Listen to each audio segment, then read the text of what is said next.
Hello.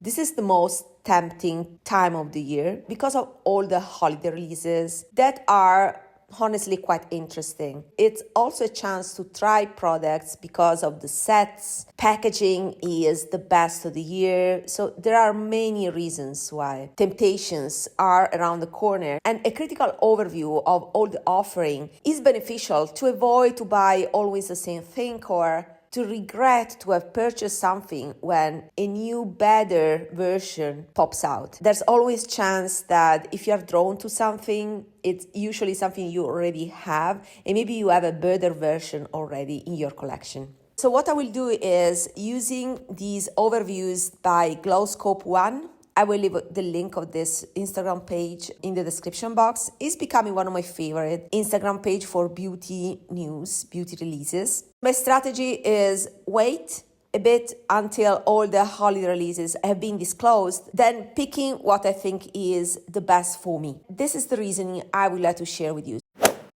Wishlists and beauty channels that review all the new makeup are tools that we can use, or I personally use and I recommend to use, to select a few picks that will spark our joy without breaking the bank. So I'll share with you some considerations, and then I will share with you my updated wish list with also a kind of a ranking, the way I'm trying to focus on only the top items in my wish list. Let's focus on this picture by Glowscope 1. This is an overview of all the holiday palettes, more or less. A few considerations. You see how recurring is the light blue. There should have been some kind of, market research so that this light blue is everywhere. I'm seeing it in the Chanel new quad that fortunately now I can reveal because it is available for purchase already.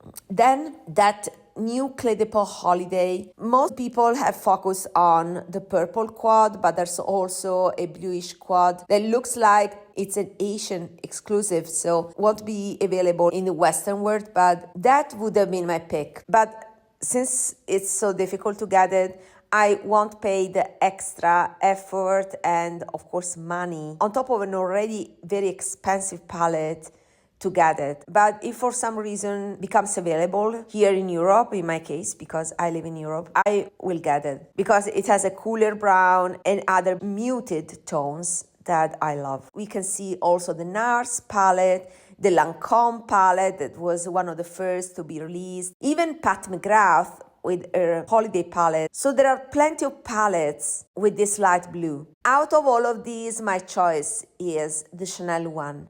For just one reason, the formula. This Chanel quad is in the Argelé formula that is my favorite. And therefore it wins. Also, the Lancome one looks like it has a Argelé formula, but I don't like the format. There's too pink in that palette as well. But the main point is the presence of those lipsticks that make the packaging bulky, a bit gimmicky. I don't like the colors of those lipsticks, and also the presence of the lipsticks make the price double for something that I'm not interested in. So these are all reasons why I prefer the Chanel palette. Another reason is that the Chanel palette has 4 uncommon shades. All 4 of the shades are quite unique, while all the other palettes we are considering here in this subset with the light blue theme, let's say, have kind of complementary shades that are quite standard, while the Chanel one is made of 4 very unique shades. So that's why that is the best buy, in my opinion, in terms of value for me, of course, considering my particular collection. At the second place, I would put that Clé de Peau one. I confess that if I find an offer, I may go also for the NARS quad. It's not a priority, so I will focus on something that is on top of my wish list, and the Chanel quad is the first item in my wish list, in my holiday wish list. All the rest can wait, and if I found it with an offer, okay, but if I don't find it, it's not a problem. That Chanel quad will compensate for all of the palettes that I won't get, and I will enjoy it much more if I don't have other distractions, like other palettes that I don't like as a whole, while the Chanel one is one of the few things that I like entirely. So that is a must buy for sure. Some other considerations. So we talked about the light blue. Also, the orange might be something that is a result of the market research because I'm seeing that orange popping up. Another consideration nobody has done yet. Have you noticed those Dior quints for the holidays? Well, I think that purple quint by Dior looks very similar to the purple quad by Louis Vuitton. I would be curious to see a side-by-side comparison. A few people can do that, so that Dior quint can be a very budget-friendly alternative in a very pretty packaging with 1/4 of the cost of the Louis Vuitton. So I would keep an eye on that if you are interested in that kind of color story. Last consideration before the wish list. Chanel 9 pens. To me, they are a skip because of the color stories. I mean, I have these colors elsewhere. I'm more interested usually when I see desaturated colors, something more unique. But these are quite bright colors and quite common colors, with the exception of 1 or 2 colors there. So I'm not convinced about these. It's something that I would not wear. If it's something that I would not use, that's no reason why I should buy them. The other thing is the finish. I've seen that most of the shades have a lot of shimmer, so they are far from the concept of silky eyes that I talked about in my last video. That is what I think makes these high-hand eyeshadows so unique. And that is missing here because I think they try to amp up the shimmer content. Those shades in the 9 pens, the shimmery ones, are very shimmery, not the silky satin I was talking about in my previous video. Also the mattes, the people that has shown videos and swatches do not regularly watch my videos, so they do not know my concept of vinyl mattes I was referring to. And therefore I don't know, but it looks like even the mattes are more matte, are not those vinyl quality matte that I was referring to also in my previous videos. For all these reasons, especially the color stories first, but then also the finishes, I'm not interested at all in these 9 pen palettes by Chanel. But I see the appeal for people that like brighter colors. I think that Chanel is going towards many directions and they definitely want to expand their customer base. That's what I see from these releases. Less conservative and much more creative. I'm happy about that, but I'm not always the target of these things, and for sure I'm not the target of these 9 pens. I'm very curious about what you think about these 9 pens. Let me know in the comments. Okay, so I think it's time to share with you my wish list. So this is my holiday wish list. And as you can see, it's divided into 4 sections. Each of the sections has a different priority.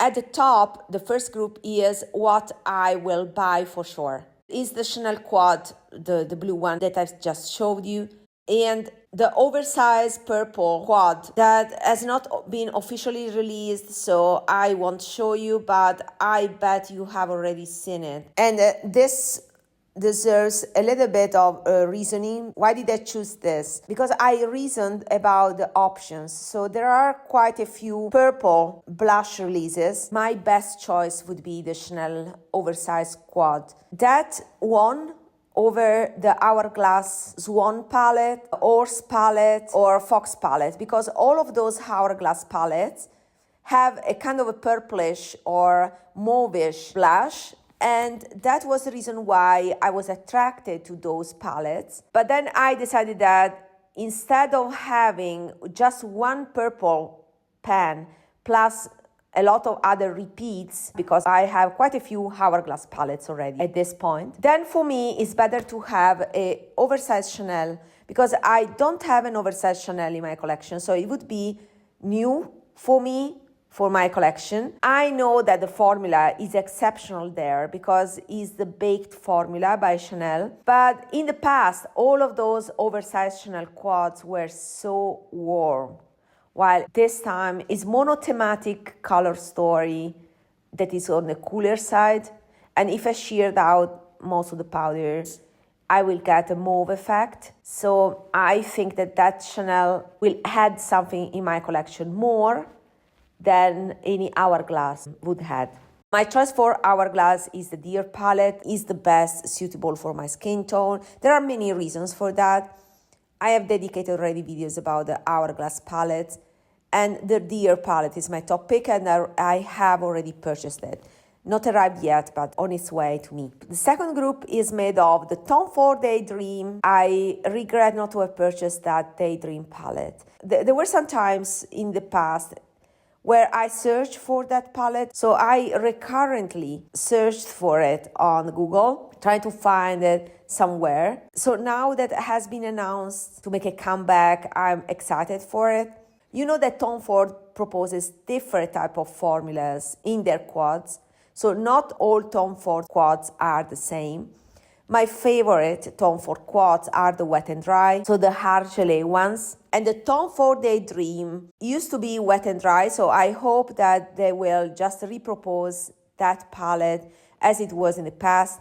I know that they have announced that they were changing the formula, but since they have shown different quads with all different type of formulas, I'm pretty confident that the Daydream, so the wet and dry one, will stay the same. If that is the case, I will pick it up, the Daydream, without any question, as soon as it comes back. It should have been in the first group, to be honest, but I put in the second group, and this second group is something that I will buy, but I'm not 100% sure. My first group is the 100% group, and this group is kind of 70 until 90%, and the Tom Ford is the top of this group. Tom Ford is the 90%. I didn't pick it up in the past because there's a pen that is kind of an orchid, and it's not my favorite type of color. The other considerations that I made that made me decide not to buy it is that in the past I have decluttered New Dip because the dark shades were too metallic, and I think that is a con also of the Tom Ford Daydream, in that the dark shades are quite shiny. Sometimes for those dark colors, I just need something that is more satin, less shiny, to be more flattering on me. That's the reason why I didn't pick Daydream back in the day. But it was kind of a regret, so if I find it somewhere here, I will buy it. Suku S3, I've seen it on Lexi. There's the winter collection that looks like will be permanent. So launched in winter, but those 3 quads won't be limited edition. That is my understanding. So the S3 on Lexi is muted and gray. So that palette is very tempting, and to me is an alternative to the Bibliophilia palette by Byredo. Well, the Bibliophilia, I haven't picked it up yet, but just because I want to get it from a retailer here and it's not arrived yet. So I think I will pick it up. Although I'm start considering to put it, as an alternative to the Suku. If I have to decide, maybe the Byredo is still my pick. Because of cost efficiency, it is more cost effective, is cheaper if I consider all the quantity. I still prefer Suku, so the Japanese slurry formula, and I still prefer the hard gelée formula. But still the Byredo is something I'm curious about, so I think this will be the time where I will pick it up. And the Suku S3, since it's permanent, I may wait a bit for it. To me, it's a competitor to the Bibliophilia by Byredo. Finally, we have the third group that has Patrick Ta, NARS, Chantecaille, and the Charlotte Tilbury face palette. Patrick Ta has the hard gelée formula, so it should be higher, right? The problems are the colors. I'm not convinced about the new colors by Patrick Ta. I think I will go for the gray one, but yeah, it may be too shimmery, too glittery. The other thing is that I didn't really use my other Patrick Ta duo. So I was very excited. I dedicated many videos about because I was intrigued by those duos because of the formula, etc. But for example, the brown duo I have as one sparkling shade and one more satiny shade. It looks like all the new ones are all glittery and sparkling. And that's why this is a bit off-putting, especially with the gray color. If it's too sparkling, I don't think I will use it. So I think that I will wait a bit for the Patrick Ta. Same for NARS. I already talked about the palette. The items I'm mostly interested about are the highlighter that let's say, anti-old in the past, but I'm intrigued by it. I I've seen it now in swatches, and I like that the pink is quite prominent of a shift. The pastel powder I already talked about in another video, but yeah, it's again an hard formula. I like the packaging as well. It's plastic and on rubber, so I think I will pick it up, but only with a discount. I mean, it's not something I would rush to buy. So I will wait if it goes on sale in the future, in some months. I don't care to get it now. That's why it's in this group. It's a group of things I can wait for. So I will put it here, and I will see in the future. Then there's the Chantecaille. The Chantecaille holiday collection is lovely, but it's so expensive. I'm interested in the Argelé blush. These are kind of $70 a pop. It's too much. And the colors are not innovative enough. As I said often in the past, I would like to see some desaturation in the Argelé formulation. That would be quite new of a concept. It's very hard to find desaturated shades. So I will wait for review for sure, given the price. This collection can stay in this group of things that I may think about in the future if I found a discount, but they're not a priority to me. And finally, the Charlotte Tilbury palette, the same concept. I mean, I'm not sure about that palette. I like the eyeshadows. It's the usual Charlotte Tilbury style, a lot of pink in it, but at least this has a cooler pink.